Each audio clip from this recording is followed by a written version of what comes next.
मध्य प्रदेश के मझगवा विकासखंड के नकेला संकुल क्षेत्र में शाहपुर शासकीय माध्यमिक विद्यालय के शिक्षक सुरेश भदौरिया सुर्खियों में छाए हुए हैं, लेकिन वजह कोई सम्मान नहीं बल्कि उनका शर्मनाक कारनामा है।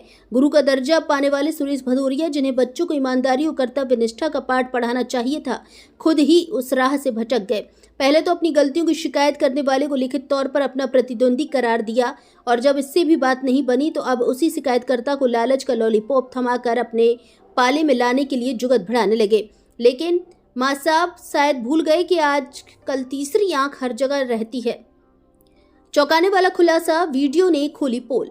हैरानी की बात यह है कि सुरेश भदौरिया का ये पूरा प्रलोभन ड्रामा किसी छिपी नजर ने कैमरे में कैद कर लिया। जी हाँ, कोई अनजान शख्स न सिर्फ उनकी इस हरकत का गवाह बना बल्कि उसने इसे रिकॉर्ड कर सोशल मीडिया पर वायरल भी कर दिया। अब ये वीडियो जंगल में आग की तरह फैल रहा है और लोग हैरान हैं कि आखिर गुरुजी की ये करतूत कब तक चलेगी। क्या है पूरा मामला? दरअसल सुरेश भदौरिया पहले स्कूल ड्यूटी में न जाने के चलते शिकायत के घेरे में आ चुके थे। कार्रवाई भी हुई मगर लगता है मां साहब पर इसका कोई असर नहीं पड़ा। अब शिकायतकर्ता को लुभाने की कोशिश ने उनकी किरकिरी और बढ़ा दी है और सवाल लाजमी हो गया है कि क्या ऐसे शिक्षकों से बच्चों का भविष्य संवारा जा सकता है।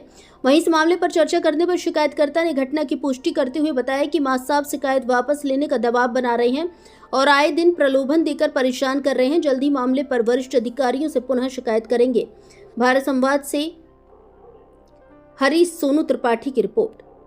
सुरेश सिंह भदौरिया हैं, इनकी पदस्थापना शाहपुर में है और ये मूल निवासी नकेला के हैं, मतलब लोकल हैं वहीं की। तो इनकी जो है भतीजी संकुल प्रचार है और इन्होंने प्राइमरी शिक्षक हैं, ताकि ये यहीं संकुल प्रचार में प्रचारगिरी करते हैं और यहीं दादागिरी करते हैं।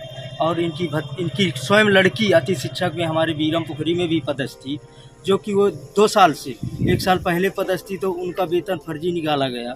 और इस साल भी वो वहीं जो है पदस्थी एक दिन पढ़ाने नहीं गई। हम उनको बोले कि उसके पोर्टल से हटा दीजिए, नहीं हटाया जा रहा था। तो हम जो है वहाँ जन सुनवाई में गए, कलेक्टर साहब के यहाँ लिखित में और DO साहब के यहाँ लिखित में दिए, तो वो पोर्टल से हट गई। फिर उसके बाद ये संकुल में ही रहते थे, काम करवाते थे और यहाँ देखभाल करते थे। इनकी ड्यूटी वहाँ शाहपुर में है, तो ये शाहपुर नहीं जाते थे। तो फिर इनकी भी शिकायत की गई, तब इनके ऊपर कार्रवाई हुई। इनकी वेतन वृद्धि रोकी गई और इनसे जवाब मांगा गया, कारण बताओ नोटिस। कलेक्टर साहब के यहाँ इनकी शिकायत की गई, तो फिर DO साहब इनकी नोटिस कारण बताओ नोटिस काटे। फिर ये हमारे घर भी गए। हमारे घर में बोल रहे थे कि आप ऐसा करिए कि शिकायत कटवा दीजिए, कुछ जो हो तो बन जाएगा। हम बोले कि आपसे हाथ जोड़ते हैं, हमको कुछ न चाहिए, बच्चों का भविष्य ना खराब हो, ताकि आपको शासन पैसा देती है, हर चीज़ देती है, आप बच्चों को ताकि वहाँ पढ़ाइए शाहपुर में।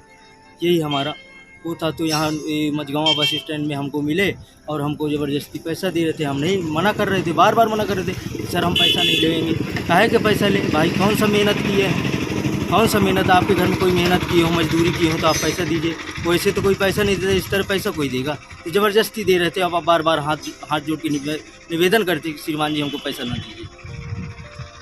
सर अगर हमको इसी तरह वो बार बार इसी तरह प्रेस करते रहेंगे तो हम फिर जन सुनवाई में कलेक्टर साहब के यहाँ इनके खिलाफ फिर शिकायत करेंगे कि हमको बार बार शिकायतकर्ता को ये पैसा बार बार जहाँ मिलते हैं वहाँ पैसे की बात की जाती है और पैसा ज़बरदस्ती दिया जाता है। कभी इस जेब में, कभी उस जेब में, कभी हाथ में। हम पैसा नहीं लेते, मना करते हैं, हाथ जोड़ के भी निवेदन करते हैं। अभी वरिष्ठ अधिकारियों से कहना चाहते हैं कि ये लोकल वहीं संकुल केंद्र नकेला के हैं और इनकी ड्यूटी वहीं आधा किलोमीटर में है शाहपुर, वहाँ पदस्थापना है, वहाँ नहीं जाते, नकेला में रहते हैं। और ये शिकायतकर्ता महेंद्र यादव को ये मतलब दबाव बना के शिकायत को बोल रहे हैं कि उसमें लिखित दे दीजिए कि मैं शिकायत वापस लेता हूँ। तो मैं क्यों शिकायत वापस ले लूँ? मैं यही वरिष्ठ अधिकारियों से कहना चाहता हूँ कि ये संकुल केंद्र से इनको बाहर हटाया जाए, अन्यथा नहीं फिर हम शिकायत करेंगे। महेंद्र यादव।